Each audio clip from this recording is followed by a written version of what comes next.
Welcome to my channel Health for You.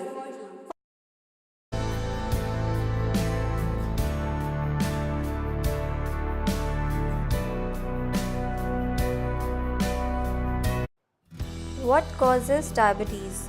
Insufficient production of insulin, either absolutely or relative to the body's needs, production of defective insulin, which is uncommon, or the inavailability of cells to use insulin properly and efficiently leads to hyperglycemia and diabetes.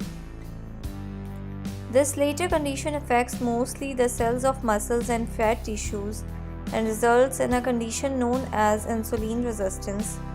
This is the primary problem in type 2 diabetes. The absolute lack of insulin, usually secondary to a destructive process affecting the insulin producing beta cells in the pancreas, is the main disorder in type 1 diabetes.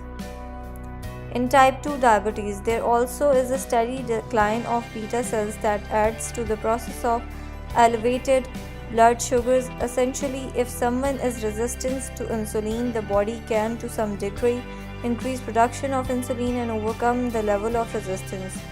After time, if production decreases and insulin cannot be released as vigorously, hyperglycemia develops. What is glucose?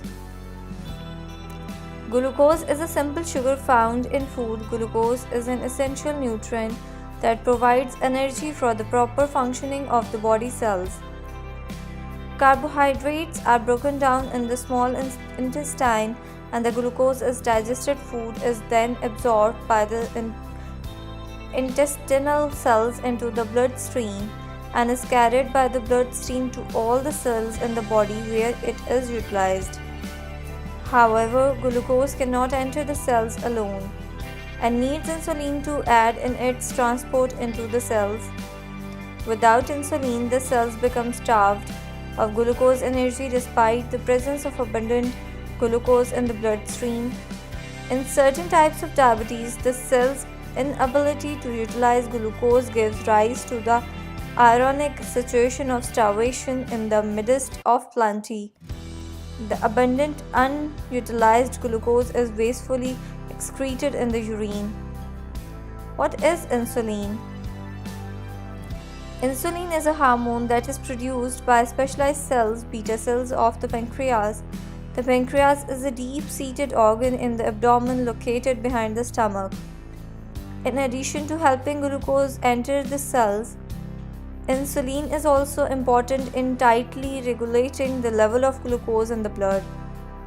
After a meal, the blood glucose level rises. In response to the increased glucose level, the pancreas normally releases more insulin into the bloodstream to help glucose enter the cells and lower blood glucose levels after a meal. When the blood glucose levels are lowered, insulin release from the pancreas is turned down.